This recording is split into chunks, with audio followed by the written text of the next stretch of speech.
हमारे चैनल को सब्सक्राइब करें और बेल आइकन दबाएं। हाय, मैं हूं शिवाजी साटम और आप मुझे एसीपी प्रद्युमन के नाम से जानते हैं। For more episodes of CID, subscribe to LIV Crime and hit the bell icon.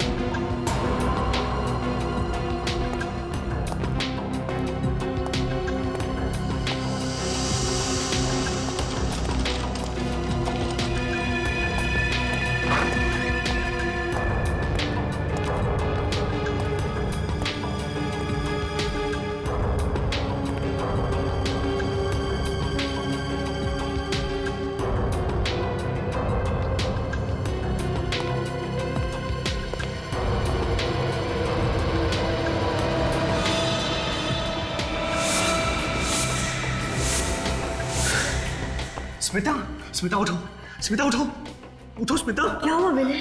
मयूर कहाँ है? मयूर? कहाँ है? यही तो सो रहा था। विनय, मयूर कहाँ है? मयूर, डॉक्टर! मेरा बच्चा! डॉक्टर! विनय! डॉक्टर! विनय, मेरा बच्चा! डॉक्टर! डॉक्टर! क्या हुआ मिस्टर विनय? आप इतना चिल्ला क्यों रहे? चिल्लाऊं नहीं तो क्या करूं? मेरा बेटा कहाँ है? नर्स, इनका बच्चा कहाँ है? चलो।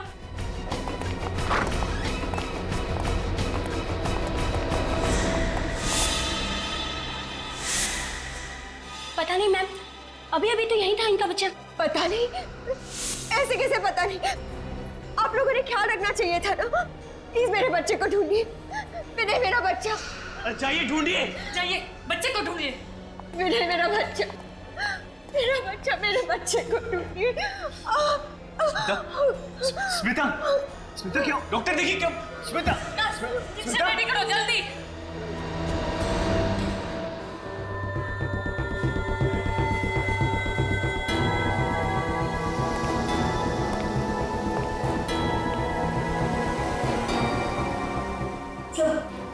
मेरा बच्चा! देखिए, आप लोग बिल्कुल चिंता मत कीजिए। हम लोग अपनी पूरी कोशिश करेंगे। हैं? संभालिए अपने आप को। ये यहाँ की सिक्योरिटी का इंचार्ज है। कौन ले गया इनके बच्चे को? मालूम नहीं साहब। मालूम नहीं साहब? मालूम नहीं साहब कहने से काम नहीं चलेगा, समझे? साहब मैं सच कह रहा हूँ साहब, मैं पूरी ईमानदारी के साथ अपनी ड्यूटी कर रहा था। मैंने किसी को भी इनके बच्चे को हॉस्पिटल से बाहर ले जाते हुए नहीं देखा साहब। अगर तुमने किसी को ले जाते नहीं देखा तो बच्चा हॉस्पिटल में होना चाहिए ना। बच्चा हॉस्पिटल में नहीं है। बच्चा हॉस्पिटल से बाहर ले जाया गया है तुम्हारी आंखों के सामने। सर ये रहा यहाँ का विजिटर्स रजिस्टर। आज 5 लोग आए थे विनय और स्मिता से मिलने।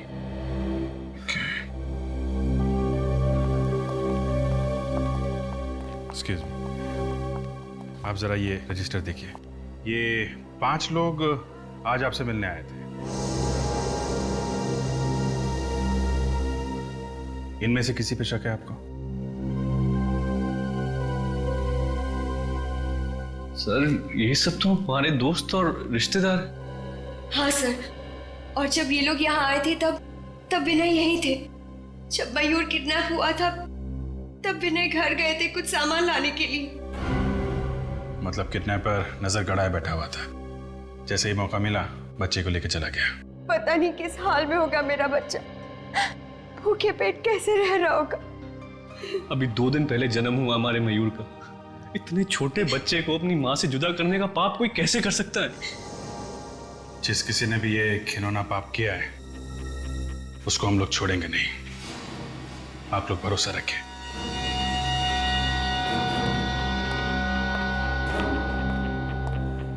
हॉस्पिटल में जितने भी सीसीटीवी कैमरे लगे हैं सबकी फुटेज देखनी है मुझे। अब देखते हैं वो किडनैपर कैमरे को चकमा देके कैसे गया होगा। विनय के कमरे से जाने के बाद का फुटेज दिखाओ।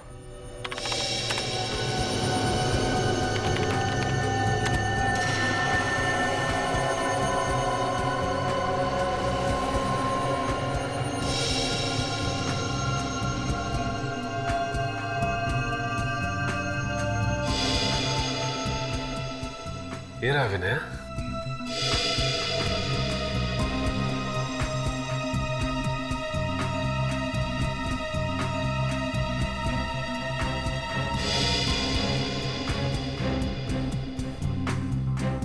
और फॉरवर्ड करो, देखें इस नर्स के अलावा और कौन कौन आया कमरे के अंदर।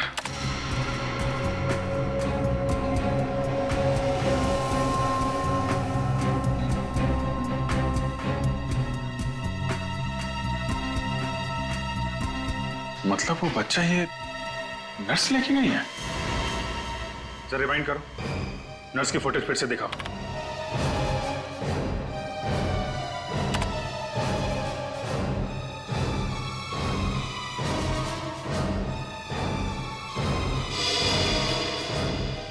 स्टॉप। नर्स जरूर उस बच्चे को इसी ट्रॉली में लेके गई होगी जिसे उसने कपड़े से ढक के रखा हुआ है। नहीं, ऐसा नहीं हो सकता। हमारे यहाँ की नर्स ऐसा काम कर ही नहीं सकती। सीसीटीवी कैमरे की फुटेज झूठ बोल रही है क्या? कोई नर्स गायब है यहाँ से? नहीं सर, सारी नर्सेस अपनी ड्यूटी पे हैं। चेहरा भी नहीं दिख रहा है इसका। बच्चा लेके ही हॉस्पिटल से बाहर गई होगी। हॉस्पिटल के गेट पे जो कैमरा लगा है ना, उसकी फुटेज दिखाओ।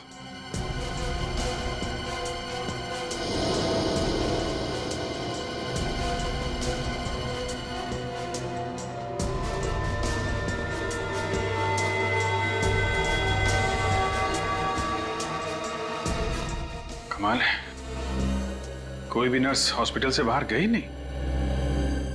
जरा उस नर्स का फुटेज फिर से दिखाना।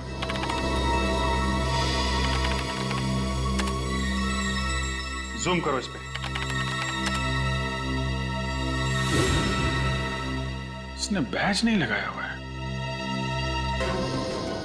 डॉक्टर, आपके हॉस्पिटल में ऐसी भी नर्सेज हैं जो बैज नहीं लगाती? नहीं, हमारे यहाँ सारी नर्सेज अपना बैच लगाती हैं। मतलब ये लड़की बाहर से आई थी, आप लोगों को उल्लू बनाने के लिए इसने नर्स का ड्रेस पहन रखा था। इसका मतलब ये नर्स कपड़े बदल के गेट से बाहर निकल गई है। जरा गेट वाला फुटेज फिर से दिखाना।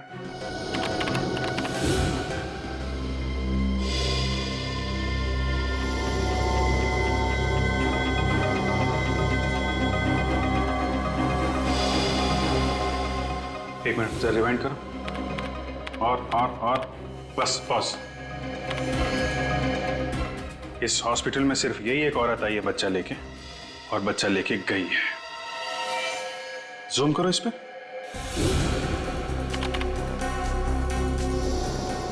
अब जरा उस नर्स का फुटेज निकालो इसी स्क्रीन पे।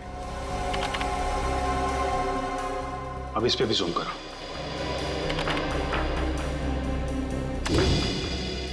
देखा, दोनों ब्रेसलेट एक ही है। मतलब अंदर आते वक्त इस लड़की ने हाथ में बच्चा होने का सिर्फ नाटक किया था, और बाहर जाते समय असली बच्चा लेके गई मयूर को। जरा विनय और स्मिता को लेके आओ यहाँ पे। सर, इस लड़की का चेहरा दिखाओ जरा।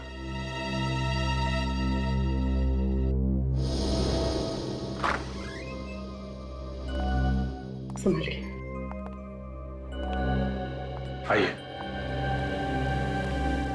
ये देखिए, इस लड़की को पहचानते हैं आप लोग?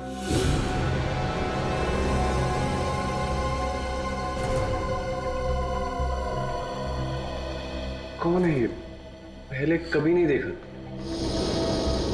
स्मिता जी, आपने देखा पहले? नहीं, मैं इसे नहीं पहचानती। प्लीज आप जरा ध्यान से देख के बताइए, क्योंकि हमें शक है कि आपके बेटे मयूर को ये औरत अपने साथ ले गई है। क्या मेरा मयूर इसके पास है? लेकिन इसने ऐसा किया क्यों? हम तो इसे जानते तक नहीं। अगर दुश्मनी निकालने के लिए नहीं किया है तो फिर पैसों के लिए ही किया होगा। देखते हैं ये लड़की आपको पैसों के लिए कब फोन करती है। फिर ये काम करो, इन लोगों के फोन टैप कर लो। यस सर, और इस लड़की की फोटो भी अखबार में छपा देता हूँ। नहीं, ऐसा मत करना, बच्चे की जान को खतरा हो सकता है। इस लड़की की फोटो सभी पुलिस स्टेशन में भिजवाओ, देखते हैं क्या पता चलता है।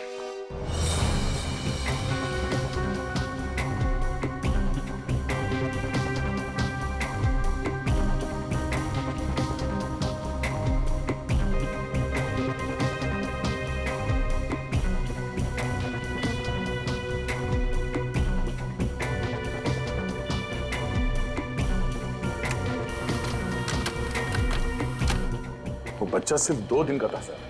इतने छोटे बच्चे को किडनैप कर लिया। इन मुजरिमों के सीने में जैसे दिल होता ही नहीं। किसी भी हालत में हम उस बच्चे को ढूंढ कर ही रहेंगे, किसी भी हालत में। अभी नहीं, कोई पुराना रिकॉर्ड है इस लड़की का? नहीं सर, लगता है ये पहला जुर्म है इसका, इससे पहले कोई गुनाह नहीं किया इसने। सर इस गुनाह में हॉस्पिटल का कोई आदमी जरूर शामिल है, वरना उसे पता कैसे चलता कि विनय वहां से निकल चुका है? हाँ जरूर हॉस्पिटल का कोई ना कोई तो उसके साथ शामिल था, इसीलिए तो वो 10 मिनट के अंदर अंदर उस बच्चे को लेकर भाग गई। जरूर उसका कुछ ना कुछ कनेक्शन है स्मिता और विनय से, वरना वो सिर्फ उन्हीं के बच्चे को क्यों चुराती? और स्मिता ने उसे पहचाना भी तो नहीं। है कौन ये गुमनाम लड़की, है कौन? सर इस गुमनाम लड़की का नाम मेघा है और ये ज्योति नगर में रहती है। और क्या पता चला इसके बारे में? सर एक बहुत ही अजीब बात पता चली। वो क्या? सर ये मेघा अपने पति विशाल से बहुत परेशान है, यहाँ तक कि इसने विशाल के खिलाफ ज्योति नगर पुलिस स्टेशन में रिपोर्ट भी लिखवाई। ये उसकी कॉपी। ओहो, ये विशाल मेघा को मारता पीटता था। कहीं ऐसा तो नहीं कि विशाल और मेघा की अपनी कोई संतान नहीं और इसी बात को लेके ये विशाल मेघा को मारता पीटता था, तो मेघा ने सोचा कि क्यों ना बच्चा किडनैप कर लिया जाए? हो सकता है। विशाल से मिलना पड़ेगा, विशाल।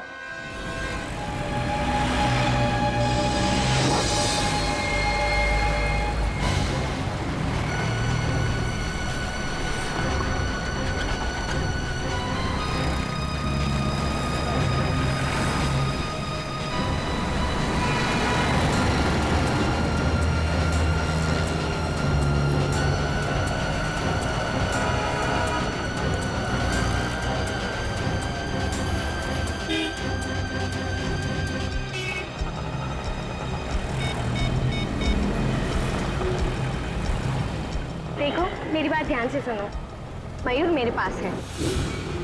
नहीं, स्मिता ने मुझे नहीं देखा, तब मिल सकते हो। क्या? सीआईडी? सीआईडी तो क्या, सीआईडी का बाप भी हमें नहीं ढूंढ सकता है। मैं चिराग नगर बंगलो नंबर 99 में जा रही हूँ। मैं वहां पहुंचकर फोन करती हूँ।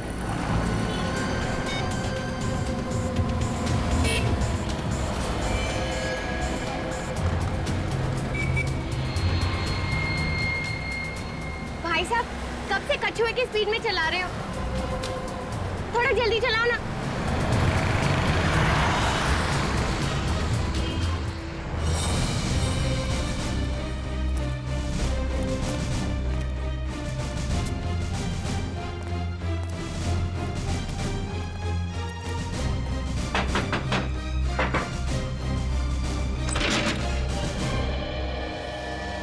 जी कहिए। मेघा जी घर के अंदर है क्या? नहीं, आप लोग? हम लोग सीआईडी से। मैंने कुछ नहीं किया है। मैं उसका पति हूँ। उसने मेरे खिलाफ झूठी रिपोर्ट लिखाई है। मैंने मेघा को कभी परेशान नहीं किया। कमाल है सर, हमने तो अभी तक एक भी सवाल नहीं पूछा और ये कबूतर गुटुरगु करने लगा है। कहाँ है मेघा? मेघा को बुलाओ। वो तो यहाँ रहती नहीं है, 2 महीने पहले ही घर छोड़ के चली गई। पूर्वी, अंदर जाके चेक करो। मेघा घर छोड़ के गई क्यों थी? पता नहीं मेघा को क्या हो गया था, उखड़ी उखड़ी रहती थी और उसने पता नहीं मेरे खिलाफ रिपोर्ट क्यों लिखा दी पुलिस में। तुमने कुछ किया होगा, वरना पुलिस में क्यों जाती? नहीं सर, मैं मेघा से प्यार करता हूँ। मैं ऐसा क्यों करूंगा सर?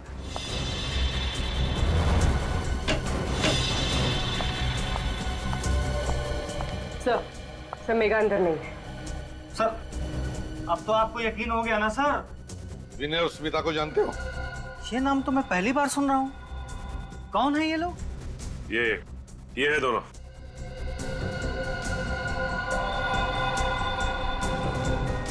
नहीं सर, मैं नहीं जानता। तो शायद मेघा जानती होगी। इन दोनों का नाम तो सुना होगा तुमने मेघा के मुंह से। लेकिन सर बात क्या है? बात बहुत सीरियस है मिस्टर विशाल। तुम्हारी पत्नी मेघा, उसने इन दोनों के बेटे मयूर को किडनैप किया है। क्या? ये आप क्या कह रहे हैं? मेघा कोई मुजरिम नहीं है सर, वो ऐसा कभी कर ही नहीं सकती। अच्छा ये बताओ कि आपसे अलग होने के बाद वो कहाँ रह रही थी? पता नहीं सर, उसके माँ बाप का तो बचपन में ही देहांत हो गया था। उसकी एक फ्रेंड है श्वेता, जब कभी भी वो अपसेट होती थी तो उसी से मिलने जाती थी। कहाँ रहती है श्वेता? सिविल लाइंस में। आखिरी बार कब मिले थे तुम मेघा से? 2 दिन पहले ही वो घर पे आई थी, काफी परेशान लग रही थी। तुमने पूछा नहीं वो परेशान क्यों थी? पूछा था सर, लेकिन वो सर मेरे ऊपर चिल्लाने लगी। सर मैं उसका पति हूँ, लेकिन वो मुझसे क्या बोली, खबरदार जो मुंह से एक भी शब्द निकला तो। सर मैं चुप हो गया। यह अच्छा किया तुमने। जब वाइफ का मूड खराब होता है तो उससे पंगा लेना आत्महत्या करने जैसा होता है, समझे? चुप रहो। क्यों आई थी मेघा यहाँ पर? वो भी पता नहीं सर, आते ही वो सीधे कमरे में गई और अलमारी खोल के कुछ ढूंढने लगी। अलमारी? क्या क्या ढूंढ रही थी वो भी नहीं पता सर। मेरी तो कुछ हिम्मत ही नहीं हुई पूछने की। मैं तो दुबक के कोने में बैठ गया। थोड़ी देर बाद वो अलमारी बंद करके चली गई। दिखाओ जरा वो अलमारी।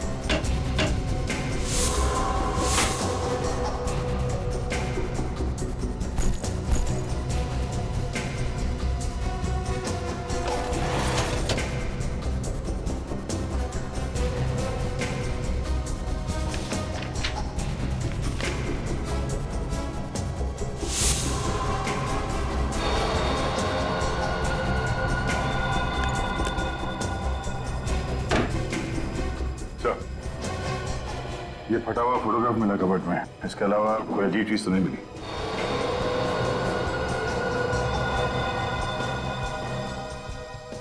क्या है? किसकी फोटो है? सर ये भी मुझे नहीं पता सर। ये भी तुम्हें नहीं पता?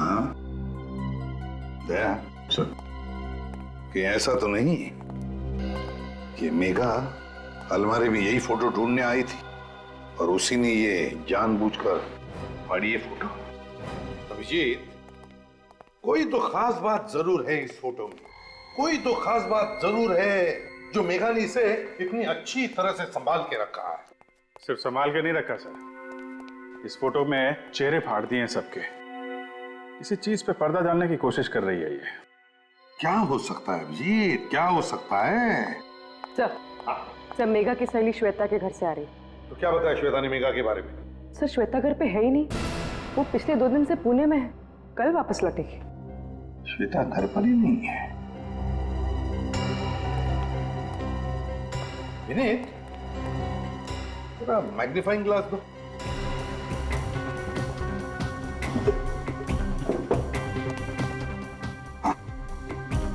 फोटो में अभिजीत देखो, पीछे बैकग्राउंड में पीछे लगता है कोई बैनर टंगा हुआ है और उस पर बचे 3 अल्फाबेट्स ION और नीचे नवंबर 2011।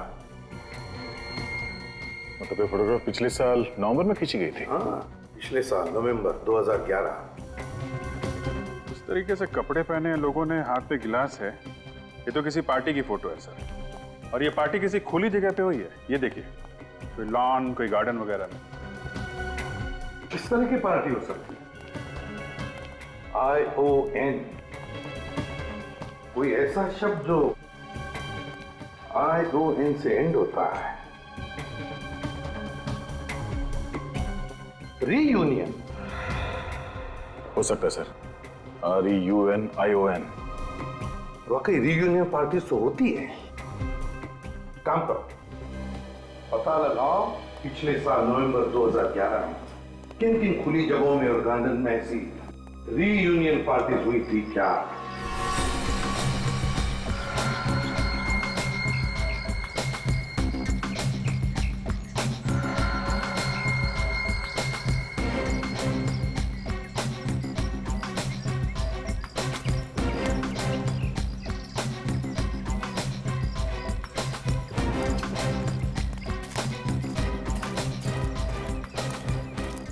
Excuse me. Good afternoon sir, मैं आपकी क्या सहायता कर सकती हूँ? आपके इस पार्टी हॉल में पिछले साल नवंबर में एक कॉलेज की रीयूनियन पार्टी हुई थी। 1 मिनट सर।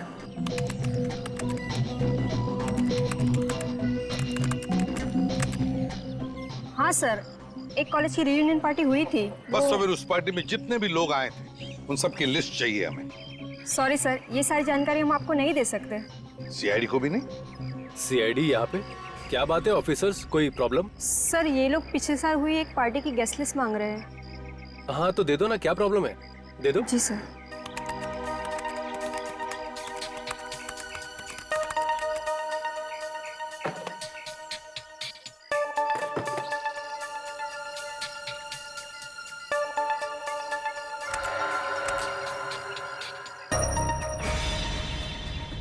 गॉड दैट, देखा विनय का नाम है इस लिस्ट में।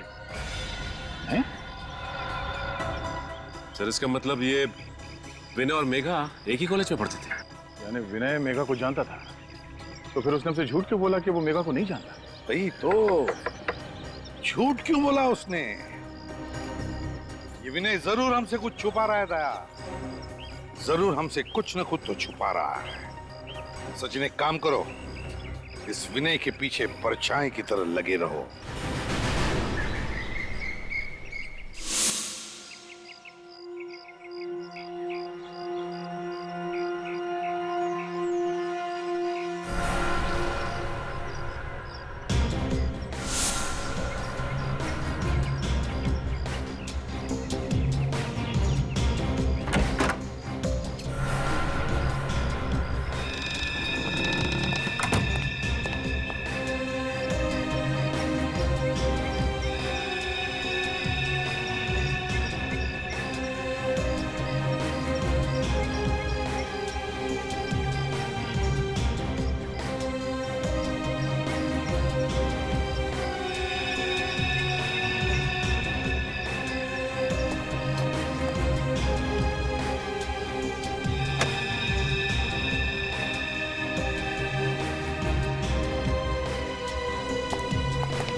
सर विनय ने अपने ड्राइवर को छुट्टी दे दी और गाड़ी खुद ही ड्राइव कर रहा है। Okay sir.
सर ये विनय चिराग नगर के बंगला नंबर 99 में घुसा है सर।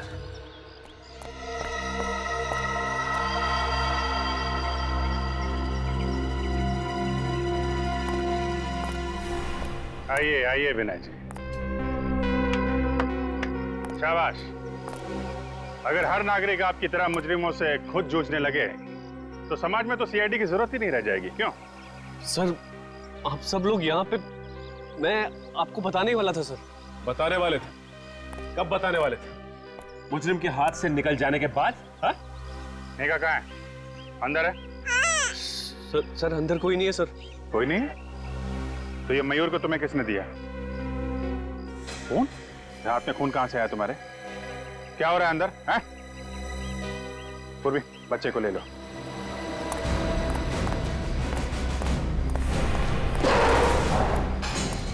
कहाँ है मेघा? सर वो। अच्छा निखिल, ध्यान रखो इस पर। सचिन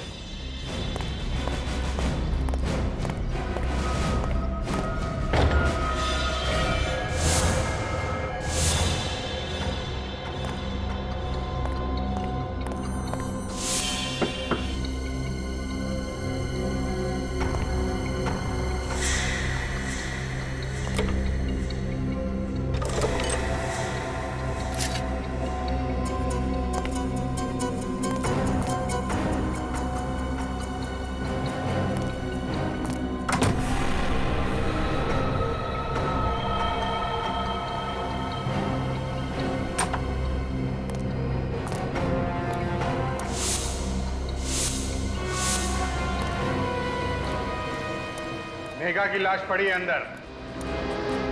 मयूर को पाने के लिए तुमने मेघा का खून कर दिया है? नहीं सर, मैंने कुछ नहीं किया सर, मैं सच कह रहा हूँ। मैं जब यहाँ पहुंचा तो मेघा पहले से मरी पड़ी थी। पहले से मरी पड़ी थी? तो फिर तुमने हमें अंदर आने से रोका क्यों?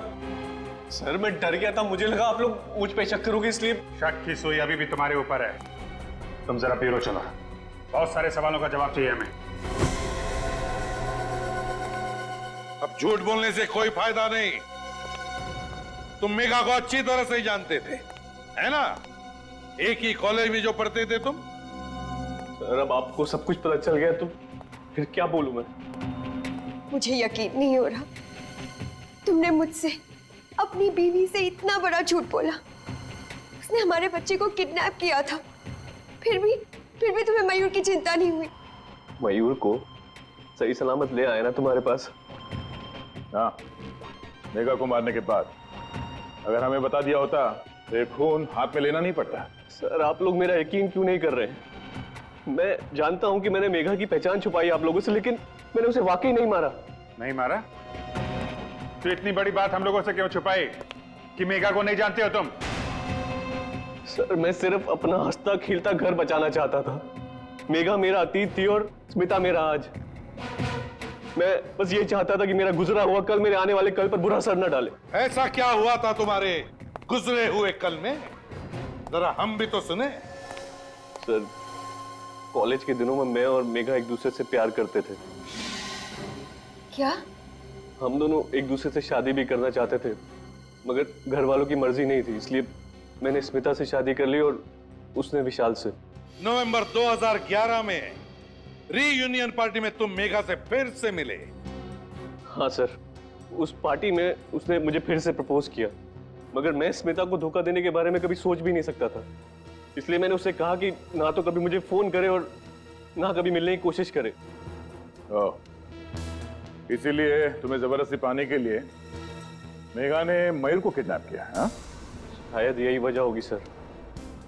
और हाँ सर, कॉलेज की रियूनियन पार्टी के बाद एक आदमी मुझे धमकी देने आया था। धमकी? कैसी धमकी? उसने मुझे बोला कि मेघा से दूर रहो वरना अच्छा नहीं होगा। तुमने पुलिस को ये बात क्यों नहीं बताई? सर मैं तो उससे वैसे भी दूर ही रहना चाहता था, तो सोचा बेकार में बात का बतंगड़ क्यों बनाऊं। तुम कितना सच बोल रहे हो और कितना झूठ, ये तो चाकू ही बताएगा जिससे मेघा का खून हुआ।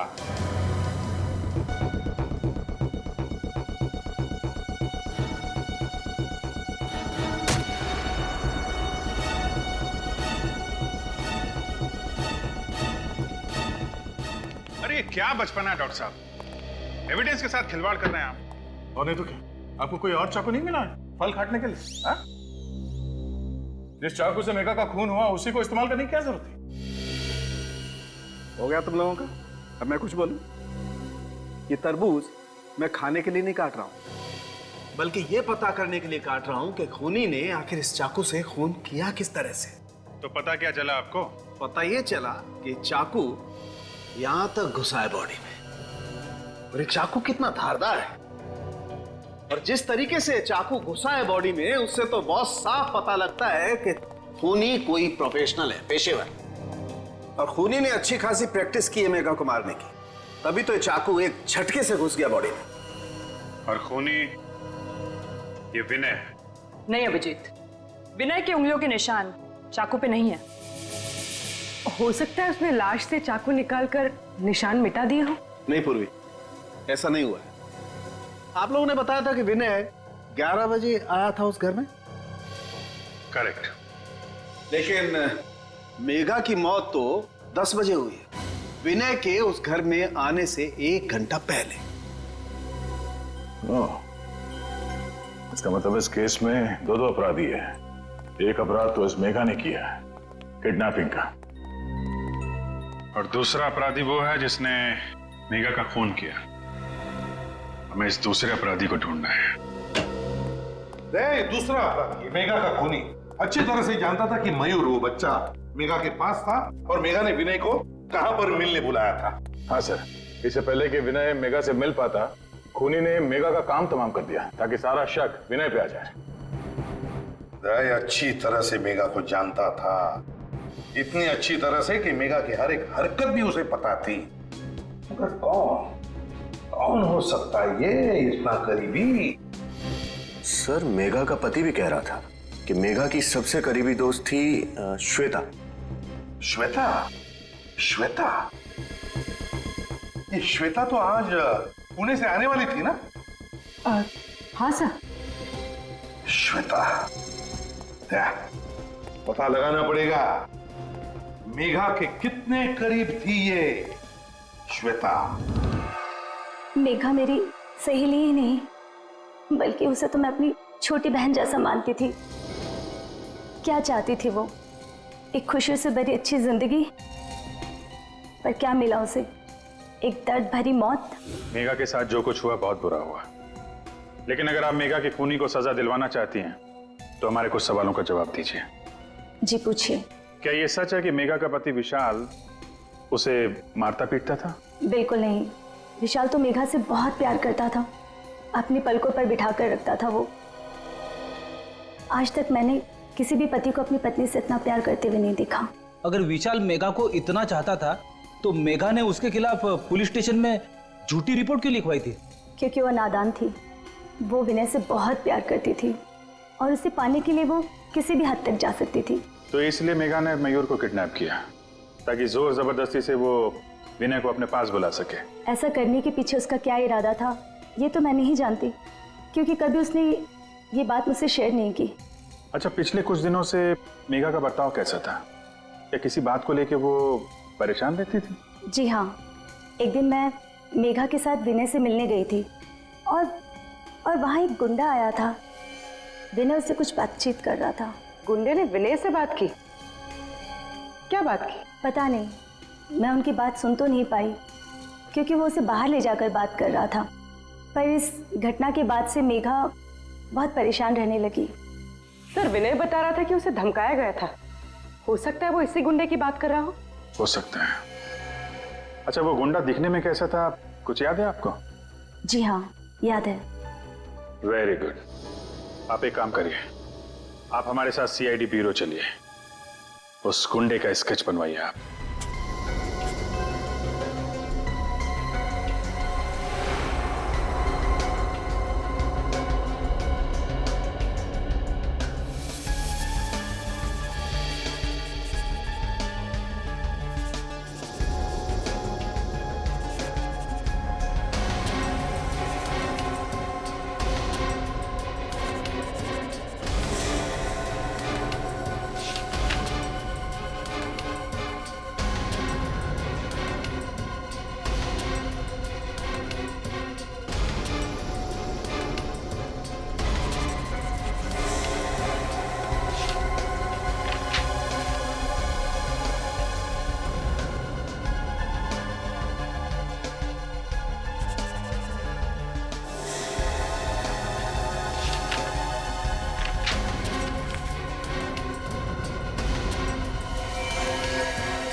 आई सर।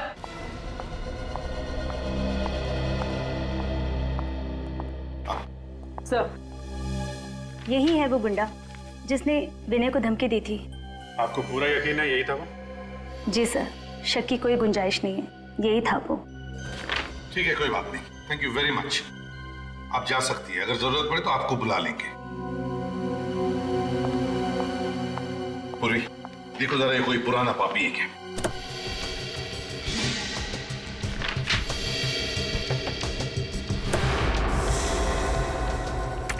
सर, ये तो पुराना मुजरिम ही है। कालिया है इसका नाम। कालिया? 2 साल पहले गिरीश नाम के एक आदमी का खून किया था। हाँ सर। कालिया 2 साल पहले खून किया था। बस अभिजीत, दया, अपने अपने खबरियों को काम पर लगा दो।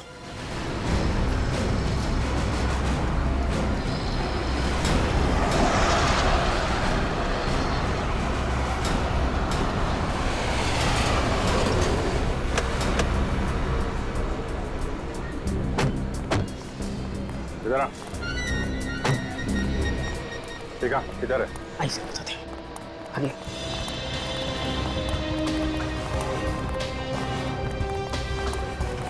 साहब, अभी आगे।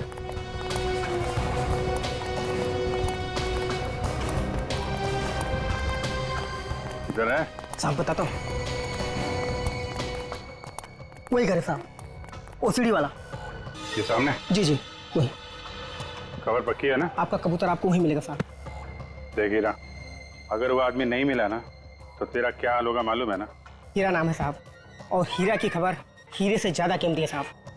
क्या बात है, चल निकल। ओके सलाम साहब।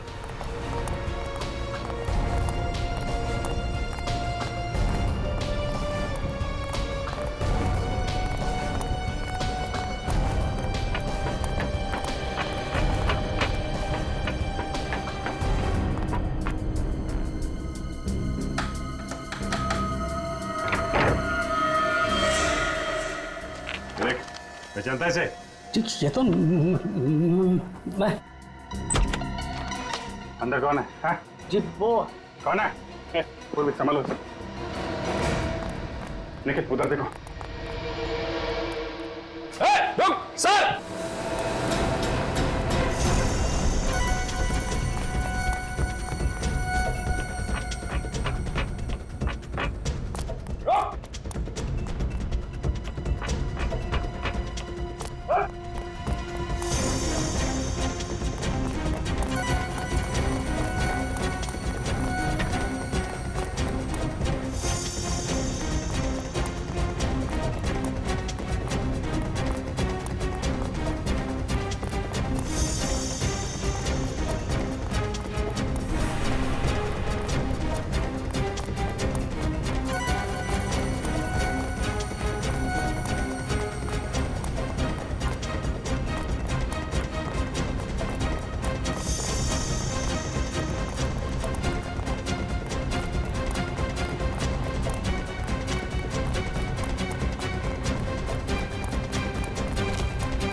तू तो विनय का ड्राइवर है ना? हाँ साहब।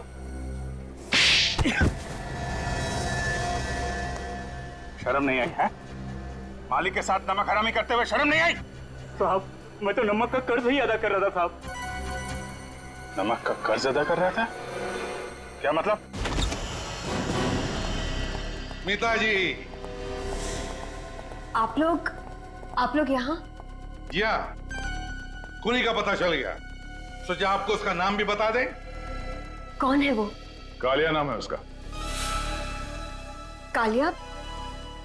सर जो भी हो, उसे फांसी पर जरूर चढ़ाना। हाँ, उसे फांसी पर तो हम जरूर चढ़ाएंगे, लेकिन उसके साथ साथ उसे भी फांसी पर चढ़ाएंगे जिसने कालिया को पैसे दिए थे मेघा का खून करने के लिए। कौन है वो? वो तुम हो, तुम। मैं? ये क्या बोल रहे हैं आप सर? ये झूठ है, बकवास है। आप क्या बोल रहे हैं?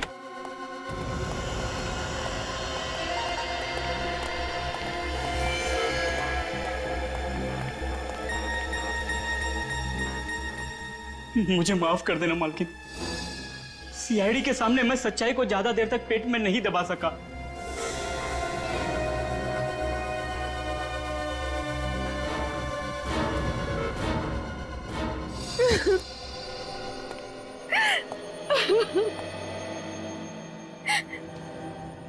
मैंने जो कुछ भी किया विनय की बेवफाई का बदला लेने के लिए किया।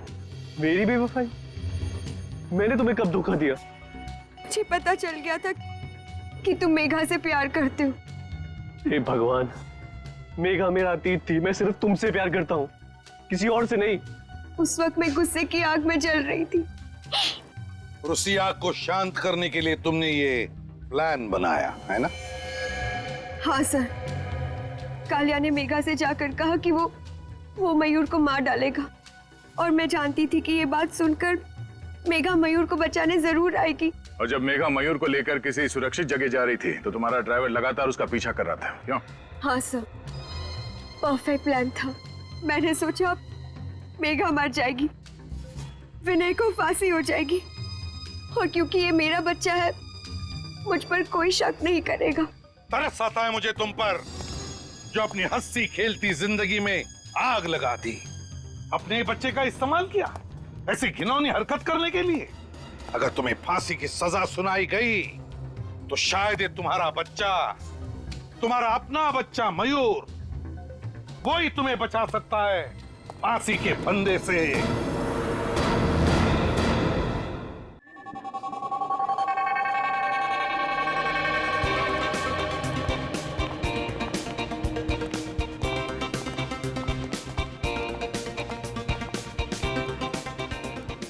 Hello, welcome mister Chandra. Welcome ma'am. आप लोग अगर इस एग्जीबिशन में नहीं आते तो मुझे बिल्कुल अच्छा नहीं लगता। भला क्यों नहीं आते मिस्टर विमल? इनफैक्ट हर साल हमें आपके पेंटिंग एग्जीबिशन का इंतजार रहता है। Thank you so much. Please चलो। सुमित, बहुत लोग आए हैं। मुझे तो लगता है कि इस साल भी हमें वैसा ही रिस्पॉन्स मिलेगा जैसा पिछले साल मिला। वाह नीलेश, कितनी खूबसूरत खूबसूरत पेंटिंग है। आज मैं इनमें से एक पेंटिंग जरूर खरीदूंगी। हाँ क्यों नहीं। वाह, क्या हो गया, रुक क्यों गई? नीलेश, ये कितनी खूबसूरत पेंटिंग है, देखो इसे। अदिति, ये पेंटिंग तो मुझे कुछ समझ में नहीं आई, फ्रैंकली स्पीकिंग। वही तो मुझे पसंद है। This is too good. Nilesh, ये पेंटिंग मुझे जरूर चाहिए। इसको बुक कर दो, इससे पहले कोई और ले ले। ओके बाबा, ओके। आओ सुमित और विमल से बात करते इस बारे में। आओ।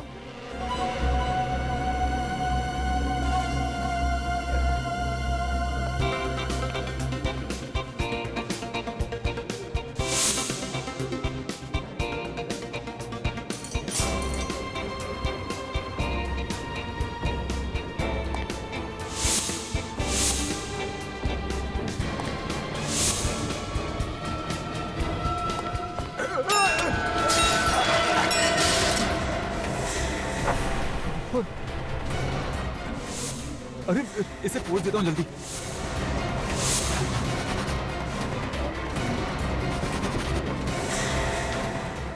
ये तो ऑयल पेंट नहीं है। ऑयल पेंट होता तो निकलता नहीं। ओह माय गॉड, तुमने ये पेंटिंग खराब कर दी। ये कौन है? एक्चुअली मेरा पैर फिसल गया था और इसी वजह से मेरी कोल्ड ड्रिंक इस पेंटिंग पर गिर गई थी। लेकिन देखिए आप, यहाँ पर खून है। एक तो तुमने पेंटिंग खराब कर दी, ऊपर से बकवास कर रहे हो। अरे मैं सच कह रहा हूँ, विश्वास कीजिए आप मेरा। ऐसा कीजिए, आप खुद देख लीजिए। यहाँ देखिए, ये यहाँ पर।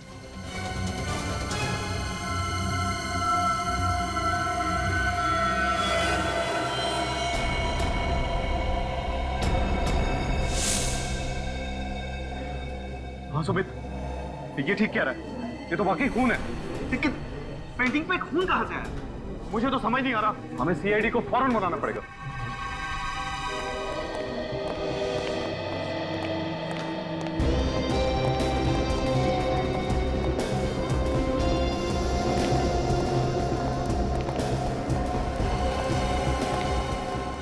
सुमित। जी सर, मैंने ही आपको फोन किया था। सर यही है वो पेंटिंग जिस पर हमें खून मिला। अच्छा, ये है वो पेंटिंग? जी सर।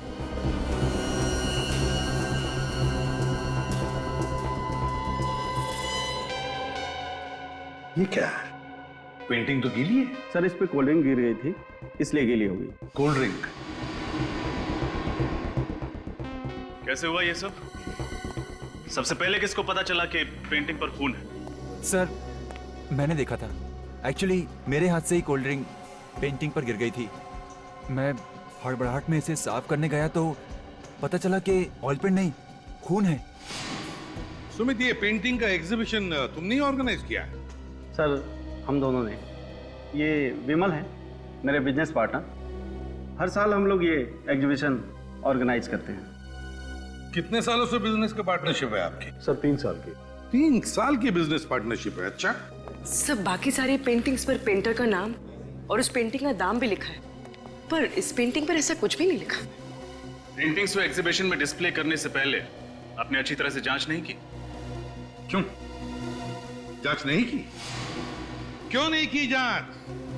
जब इतने बड़े एग्जीबिशन में सेलिब्रिटीज आने वाले थे, वीआईपीज आने वाले थे, हैं? इतनी लापरवाही? सर, हमने खुद एक एक पेंटिंग चेक की थी।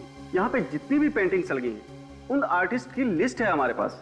हाँ सर, हमने 40 पेंटिंग्स मंगवाई थी और सारी पेंटिंग्स अच्छे से जांच परख करने के बाद ही मेरे स्टाफ ने गोडाउन में रखी थी।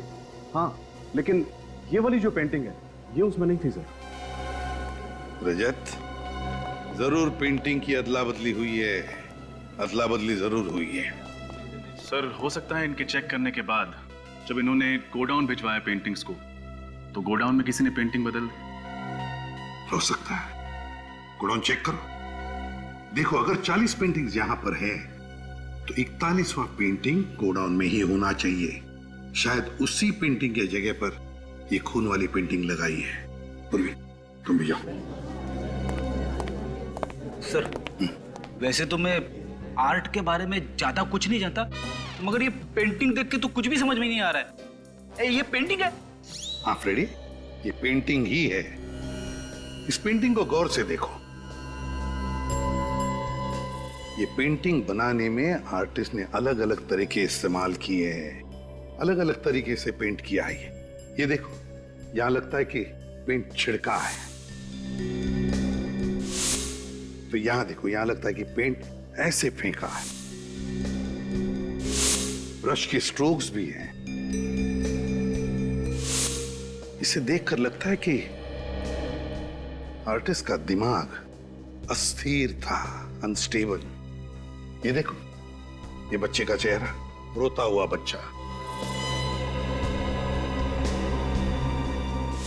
इसका एक ही मतलब निकलता है फ्रेडी, जरूर इस आर्टिस्ट के बचपन में कोई बुरा हादसा हुआ होगा, जिसकी वजह से उसने खून से पेंटिंग बनाई, खून से। तुम्हारे यहाँ के पेंटिंग्स और पेंटर्स सबकी लिस्ट चाहिए हमें। Okay sir. हाँ, हमने पूरा गोडाउन चेक किया। हाँ, कोई पेंटिंग नहीं मिली। कोई पेंटिंग नहीं मिली?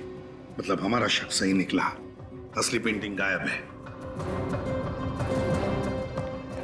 आपके और आपके स्टाफ के अलावा और किसी ने हाथ लगाया था इस पेंटिंग को? सर, हम किसी को भी हाथ नहीं लगाने देते। किसी को भी नहीं? जी नहीं। मेहमानों को भी नहीं? जी नहीं।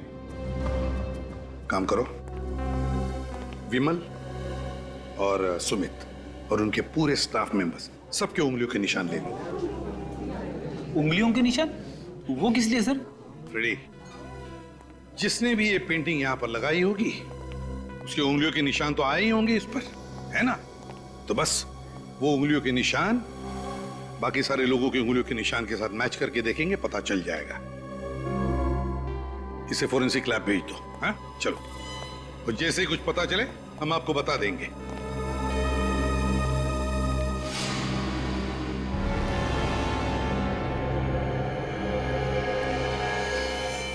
ये किसकी फोटोग्राफ है? सर, ये मेरा परिवार है। ये मेरी पत्नी और बच्चे। पंचगंदी में एक एक्सीडेंट हुआ था, कार खाई में गिर गई और सब मारे गए। I am sorry.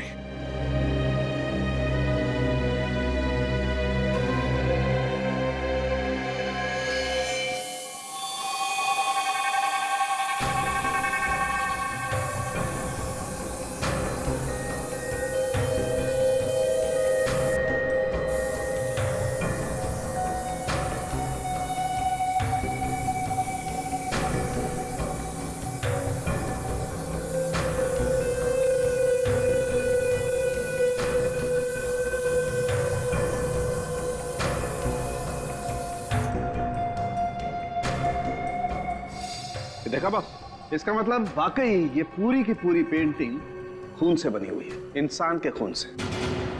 क्या? इंसान के खून से? हाँ, पूरी पेंटिंग। मगर इतना सारा खून उसके पास आया कहां से होगा? वही तो, ऐसी पेंटिंग कोई शौक के लिए नहीं बनाता। एक और बात ऐसी पता लगी है बॉस, जिसे जानोगे तो आप सब लोग हैरान हो जाओगे। लेकिन क्या? ये जो पूरी पेंटिंग है, हाँ, ये जिस खून से बनी है वो किसी एक इंसान का खून नहीं। क्या एक इंसान का नहीं? हाँ, हमने टेस्ट किया तो पता चला कि कम से कम 3 लोगों का खून मिला हुआ है इस पेंटिंग में। 3 लोगों का खून? हाँ बॉस, 3 अलग अलग ब्लड ग्रुप का खून है इस पेंटिंग में। My God. एक और बात यार साउंड के तू सारी बातें एक साथ क्यों नहीं बताता? बताता।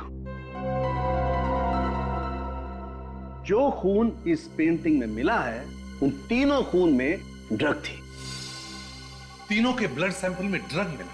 कौन सा ड्रग साउंड के? एक कंपाउंड है जिसे कैमोबेल कहते हैं। कैमोबेल? अब ये कैमोबेल क्या चीज है? ये कैमोबेल अगर दिन में 2 बार लिया जाए तो 24 घंटे तक भूख नहीं लगती। और इस कैमोबेल का इस्तेमाल किस लिए किया जाता है? जिन लोगों को कम से कम समय में अपना ज्यादा से ज्यादा वजन घटाना होता है वो लोग इस दवाई को लेते हैं। लेकिन ये दवाई आसानी से नहीं मिलती है। बहुत ही गिने चुने मेडिकल स्टोर पे दवाई मिलती है, वो भी डॉक्टर के प्रिस्क्राइब करने के बाद। ऐसा क्यों सर? वो इसलिए क्योंकि ये दवाई सेफ नहीं है, इसके साइड इफेक्ट्स हैं, इसलिए इसे खुलेआम बेचने पर पाबंदी लगा दी गई। मगर सर उन लोगों को ये ड्रग्स लेने की जरूरत क्या होगी? डॉक्टर साहब वाकई ये तीनों वजन घटाना चाहते थे या बात कुछ और ही है? बात कुछ और ही है दया।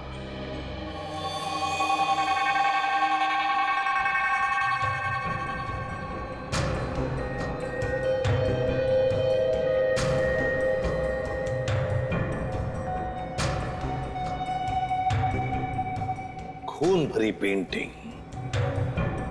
समझ में नहीं आता क्या चल रहा था उस पेंटर के दिमाग में।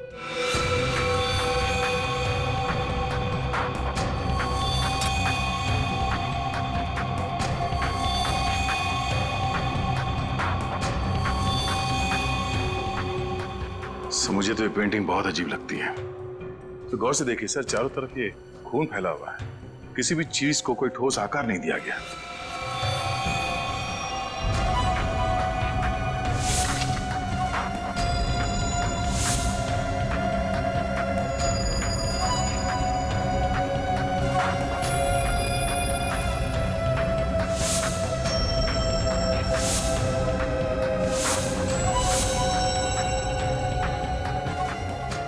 ये काम तो किसी नौसिखिया का ही लगता है।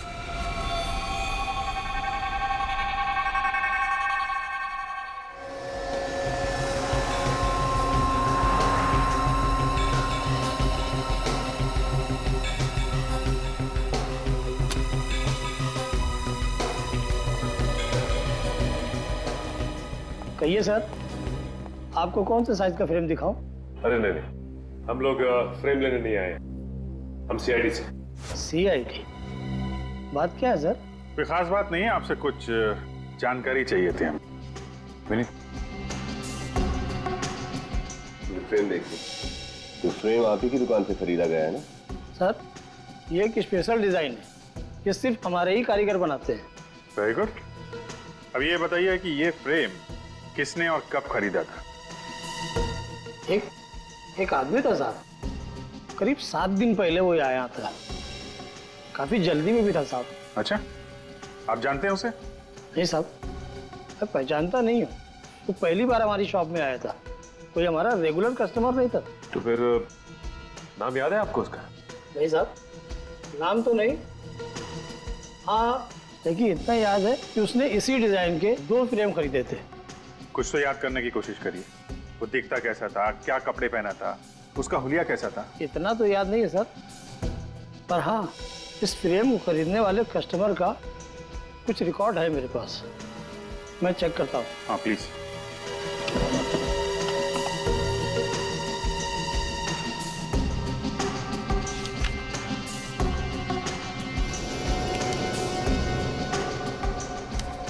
ये मिल गया सर, ये उस फ्रेम के बिल की कॉपी है। रितेश, सिर्फ नाम लिखा, एड्रेस क्यों नहीं लिखा? साहब, उसने कहा था कि फ्रेम तैयार हो जाने पर मैं उसको फोन कर दूं, वो खुद आकर यहाँ से फ्रेम ले जाएगा। तो फिर आपने उसका नंबर तो लिखा होगा ना कहीं पे? जी हाँ साहब, उसी बिल के पीछे है ना। अच्छा, ये उसी का नंबर है? ये उसी का। Thank you. अब पता चल जाएगा ये रितेश है कौन, जो खून से पेंटिंग बना रहा है।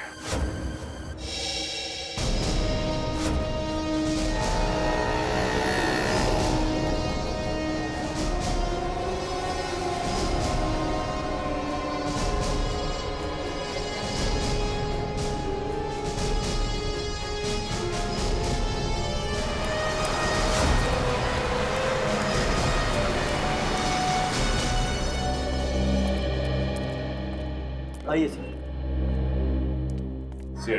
सीआईडी? बोलो साहब, क्या चाहिए आपको? क्या मोबाइल? कैमोबेल? हमारी दुकान में ऐसी कोई दवाई नहीं मिलती साहब। ये कैमोबेल ड्रग का नाम सुनते ही आपके पसीने क्यों छूटने लगे? हैं? आप इतने हड़बड़ा क्यों गए?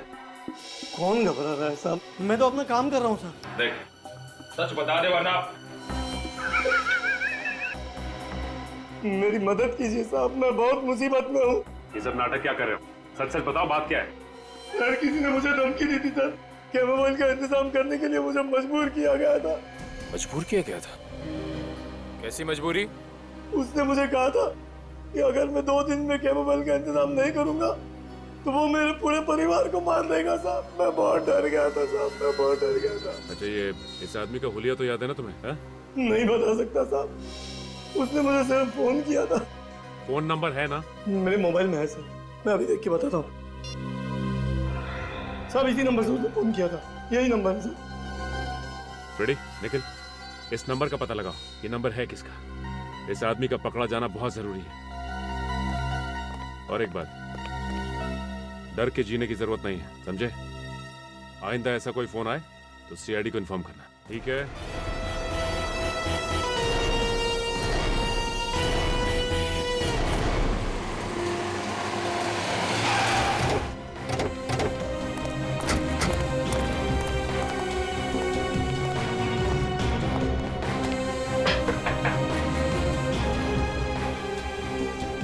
सर, लगता है कि अंदर कोई नहीं है। हमारे आने से पहले ही ये रितेश फरार हो गया लगता है। तोड़ दो दरवाजा। सर, दरवाजा तो खुला हुआ है। अंदर चलो।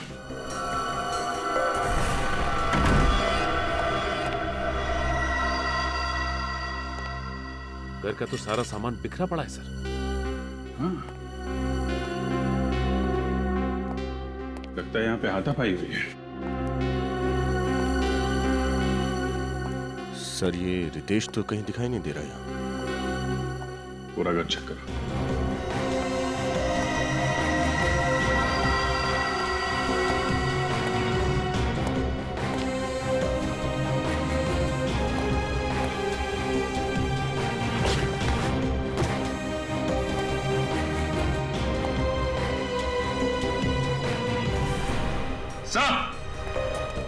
हाँ सर। ये देखिए, ये सारी की सारी पेंटिंग इस बिस्तर के नीचे छुपाई हुई थी। और सर, ये पेंटिंग भी उसी पेंटिंग की तरह है, ये एग्जीबिशन में मिली थी हमें, लाल रंग की।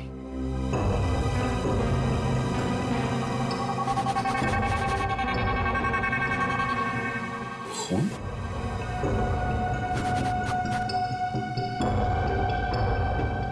सारी पेंटिंग भी खून से बनाई गई। सर, लगता है कि ये रितेश ये सारी पेंटिंग्स बना रहा है। पानी की आवाज?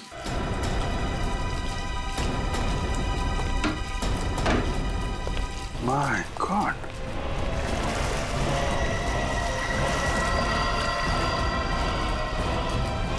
ये तो मर चुका है। इसे कहीं देखा लग रहा है।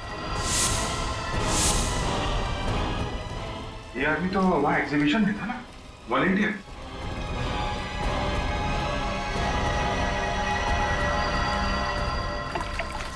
ये देखिए, ये इसके हाथ पे ये हल्का हल्का सा निशान। सर, हम तो सोच रहे थे कि सब कुछ इस रितेश ने किया है, लेकिन इसे भी किसी ने मार दिया।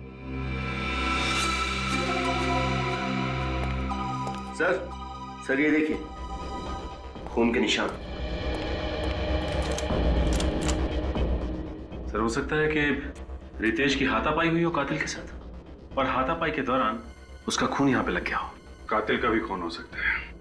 काम करो, इस खून का सैंपल ले लो और लाश को फॉरेंसिक लैब भिजवाने का इंतजाम करो। हेलो, क्या?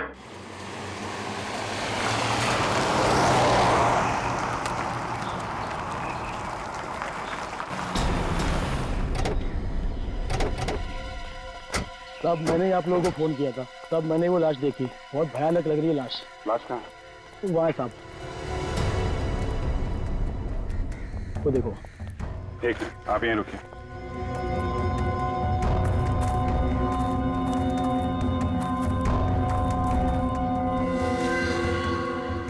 काम करो, लाश को बाहर निकालो।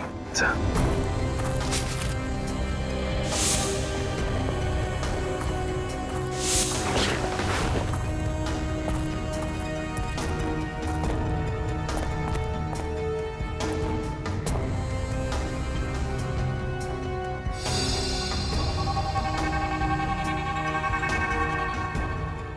सर सच में ये लाश तो बहुत बुरी कंडीशन है। लाश तो बिल्कुल पीली पड़ गई है। सर इसकी हालत देख के लगता है जैसे इसने काफी दिनों से कुछ खाया पिया नहीं था। शरीर पूरी तरह से सिकुड़ चुका है। और सर लगता है इस लाश का चेहरा जानबूझकर बिगाड़ा गया है।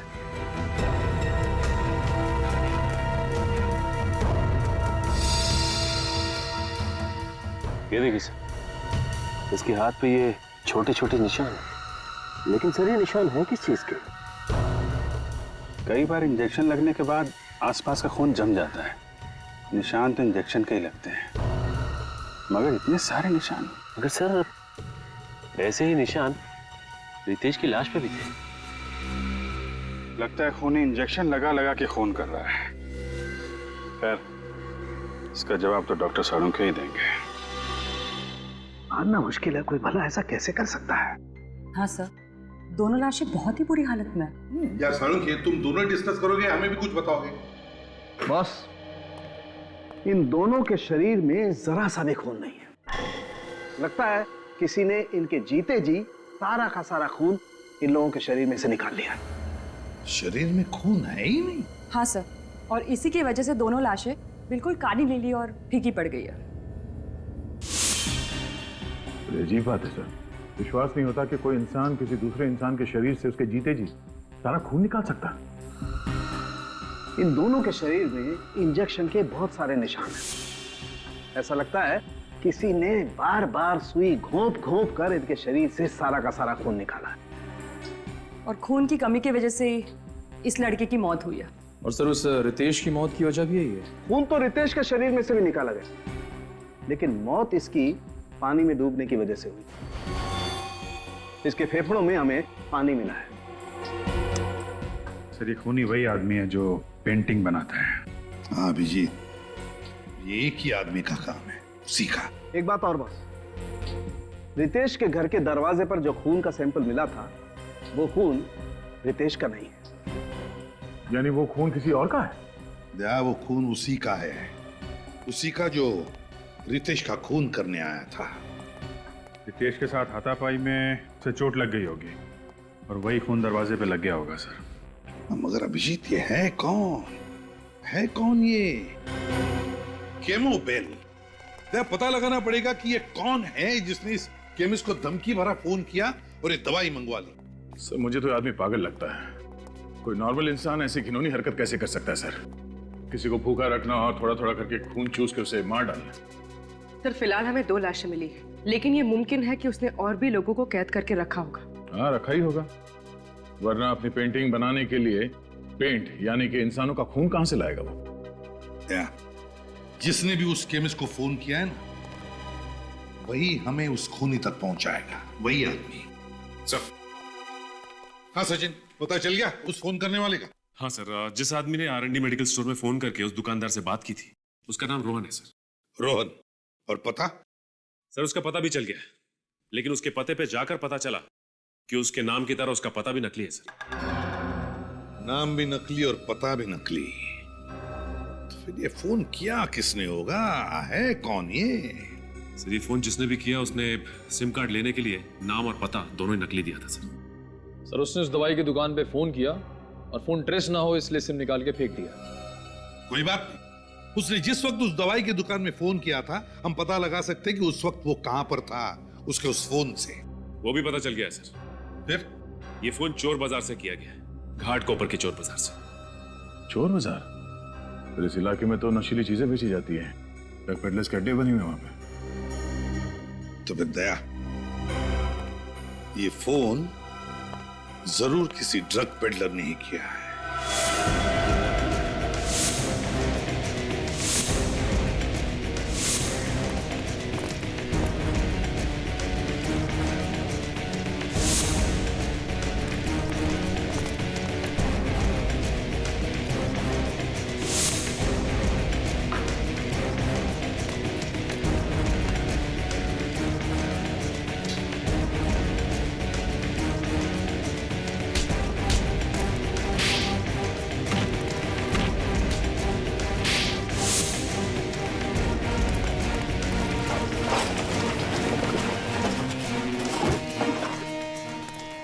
ये ले, और सुन, किसी को बताने की जरूरत नहीं कि कहाँ से माल मिला। नहीं नहीं साहब, नहीं बोलिए। चल निकल।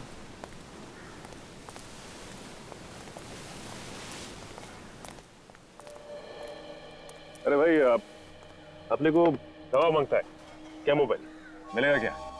अरे अपने पास ऐसी कोई दवाई नहीं है रे, अपन दवाई थोड़ी बेचते हैं। मना मत करना दोस्त, तुमको जितना पैसा चाहिए हम देने को तैयार है। अच्छा, कितना देगा? अरे अपन तो चलती फिरती बैंक है, कितना मांगता है? ऐसा क्या? ये शाने, पहला पैसा बाद में माल, ठीक है? पैसा दिखाएगा हम, लेकिन पहले माल एक हाथ ले और एक हाथ दे। चलते फिरते बैंक, अच्छा है, चलो मेरे साथ। एक मिनट, हाँ बोल पकिया। अरे ये सीआईडी है, बच गए। क्या? हाँ। तुम लोग यहाँ पे रुको, मैं माल लेके आता। हाँ, इधर ही रुकने का।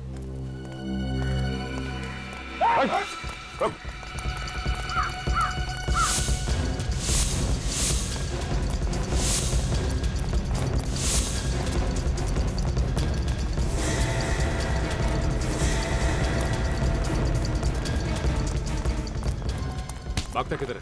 सीआईडी से भागता है? हाँ? मानो मत, सब बताता है, सब मानो।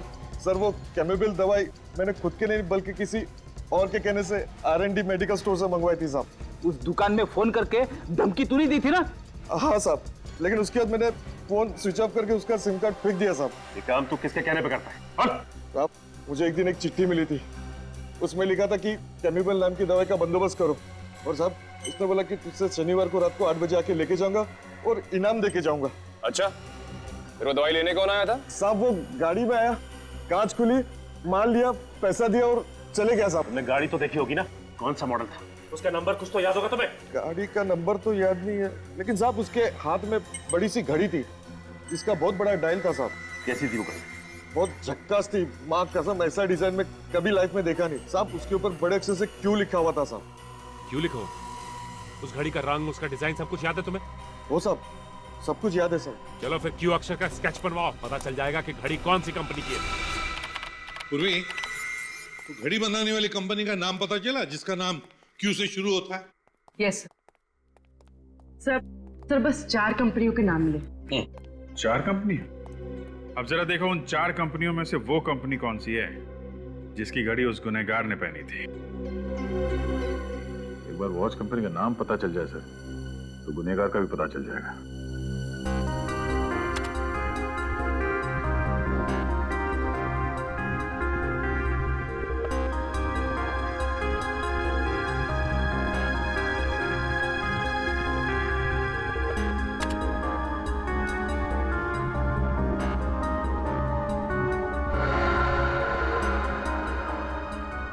सब तो ये डिजाइन बिल्कुल इस डिजाइन जैसा है। हाँ सर, ये क्यू का निशान तो बिल्कुल ऐसा ही है जैसा उस ड्रग पैडलर ने कहा था। कंपनी का नाम है क्वीनी। सर ये जर्मन ब्रांड है। अगर इस कंपनी ने हाल ही में अपने देश में ये घड़ियां बेचना शुरू किया है, तो फिर इनकी दुकानें, इनके आउटलेट भी कम ही होंगे, है ना? और घड़ी भी काफी महंगी है सर। इतनी महंगी घड़ी है तो फिर सर खरीदने वाले लोग ज्यादा नहीं होंगे। हाँ, इस घड़ी की कंपनी की जितनी भी दुकानें हैं, सब पे जाकर पता लगाना पड़ेगा कि किन किन लोगों ने घड़ी खरीदी थी और कब खरीदी थी। सर ये है क्वीनी वॉच कंपनी का ऑथोराइज आउटलेट। ठीक है, चलो अंदर चल के देखते हैं क्या पता चलता है।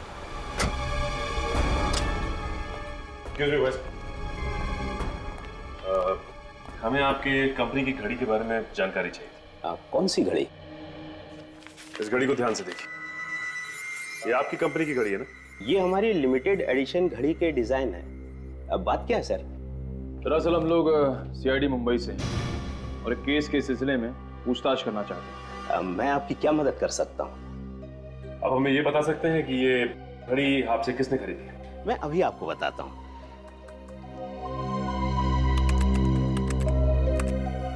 ये रही 6 लोगों की लिस्ट सर। ये शख्स कैसे हो सकता है? ये भला ऐसी साजिश क्यों रचेगा? इस साजिश के पीछे किसका हाथ है ये तो हमें पता चल चुका है, लेकिन साजिश के पीछे कारण क्या है ये इससे मिलने के बाद पता चल जाएगा। सर, ड्रग पैडलर से जिसने कैमोबेल नाम का ड्रग खरीदा था उसका पता चल गया है। कोई मेरे एग्जीबिशन इवेंट को खराब क्यों करना चाहेगा?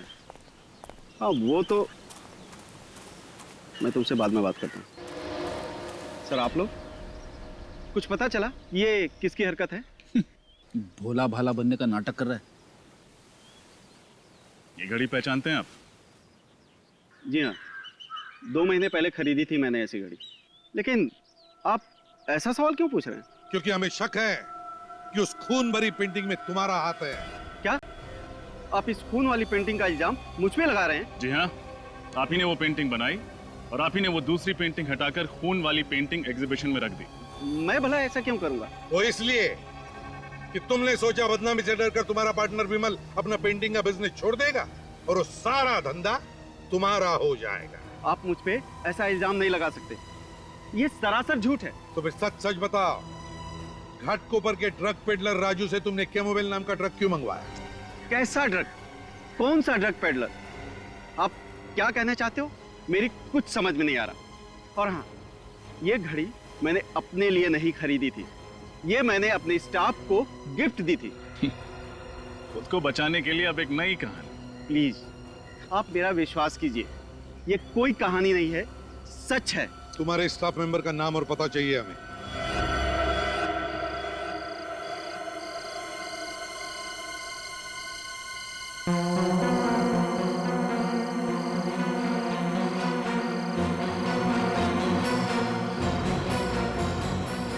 सचिन, सुमित ने इसी फार्म हाउस के बारे में कहा था ना?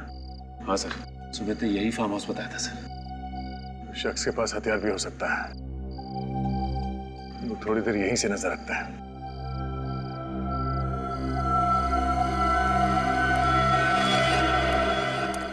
कोई आ रहा है वहां से, पीछे।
खून का पेंटिंग यहाँ पे बनाता है।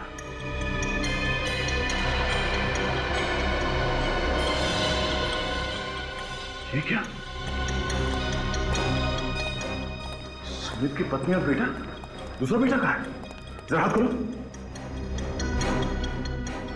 ये दोनों तो बेहोश है सर। हाँ?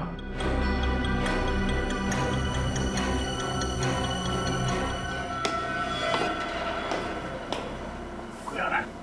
चलो, चलो।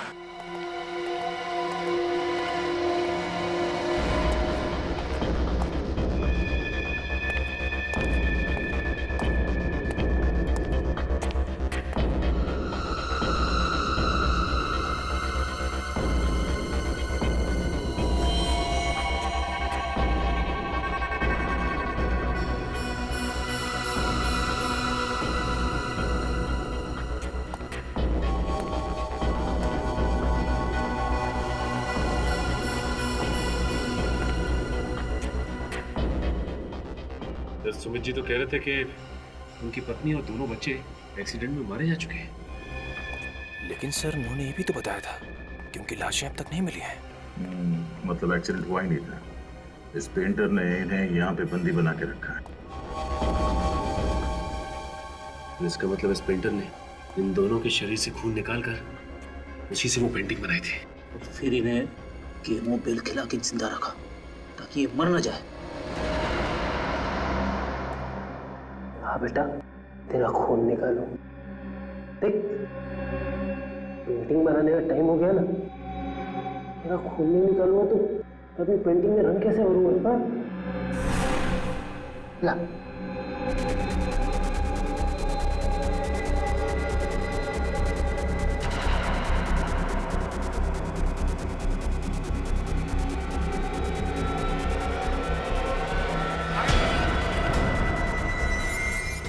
सर आप सर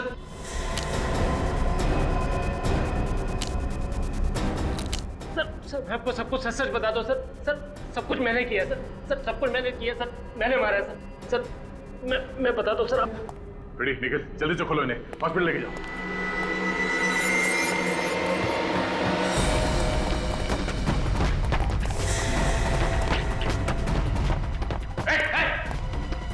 आगे मत आना, आगे मत आना। मैं मारूंगा अपने आपको। चाकू नीचे। पीछे जाओ, मैं मार रहा हूँ। ठीक है, इस बार छोड़ देते हैं हम लोग। अगर आइंदा ऐसा कुछ किया ना तो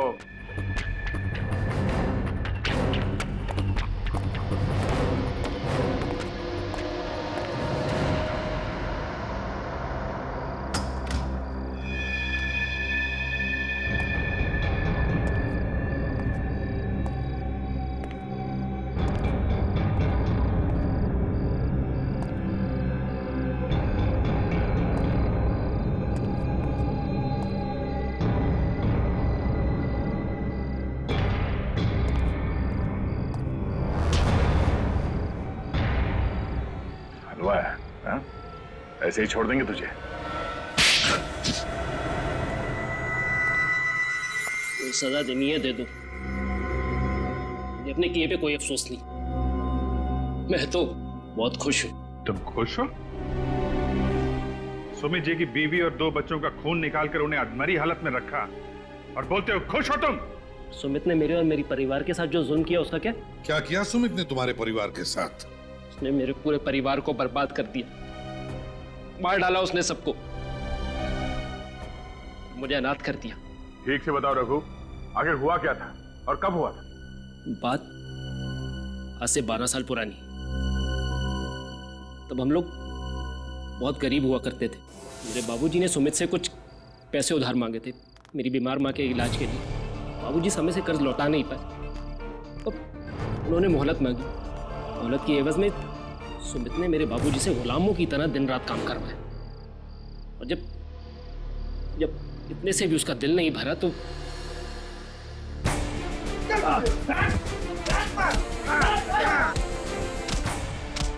अरे मत मारो, अरे बचाओ, अरे बचाओ,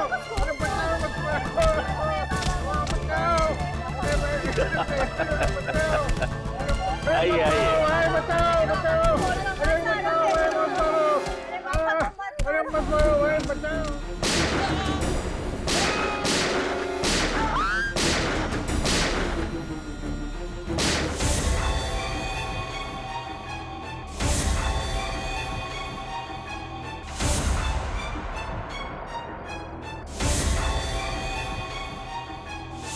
तो इसलिए तुम सुमित जी से बदला लेना चाहते थे? हाँ, इसलिए तो मैंने उनके यहाँ पे इतने साल नौकरी करी और उनके बारे में सब कुछ पता कर लिया। सुमित जी तुम पे भरोसा करते रहे और तुमने उनके भरोसे का फायदा उठाकर उनकी पत्नी और दोनों बच्चों को अगवा कर लिया। हाँ, और उसके बाद मैंने उनको किडनैप कर लिया, उनकी गाड़ी को खाई में धकेल दी। और तुमने उन्हें बंदी बनाकर एक खुफिया कमरे में छुपा के रख दिया। और फिर मैं उनका खून निकाल के अपनी पेंटिंग बनाता रहा। उन्हें केमोबेल ड्रग देता रहा ताकि वो बिना कुछ खाए पिए जिंदा रह सके और मुझे मेरी पेंटिंग बनाने के लिए खून मिल सके। और फिर वो पेंटिंग मैंने सुमित की एग्जीबिशन में रख दी ताकि वो इस केस में फंस जाए, बदनाम हो जाए। और जंगल में जो लाश मिली थी वो तो सुमित के दूसरे बेटे की थी। बेचारा इतना कुछ झेल ही नहीं पाया, मर गया। फिर मैंने उसकी लाश का वो हाल किया कि कोई भी उसे पहचान ना पाए। और रितेश, वो तो तुम्हारा साथी था ना, उसे क्यों मार दिया तुमने? वो मेरी मदद करता था, अच्छा लड़का था, और मैं अपनी पेंटिंग भी उसके घर में रखता था। लेकिन एक दिन उसे पता चल गया कि मैंने ये पेंटिंग खून से बनाई। वो मुझे धमकी देने लगा कि वो अपने बॉस को जाके सब कुछ सच बता देगा। तो आप बताइए ना कि मतलब ऐसे तो उसका क्या फायदा? हाँ? फिर उसके बाद मैंने उसे भी मार दिया। सर, इसकी दिमागी हालत कुछ ठीक नहीं लगती। हाँ दया, इसे इलाज की जरूरत है। रघु, सुमित को तो उसके किए की सजा मिलेगी ही मिलेगी, पर तुमने भी एक बहुत घिनौना जुर्म किया है और कोर्ट तुम्हें कभी माफ नहीं करेगा।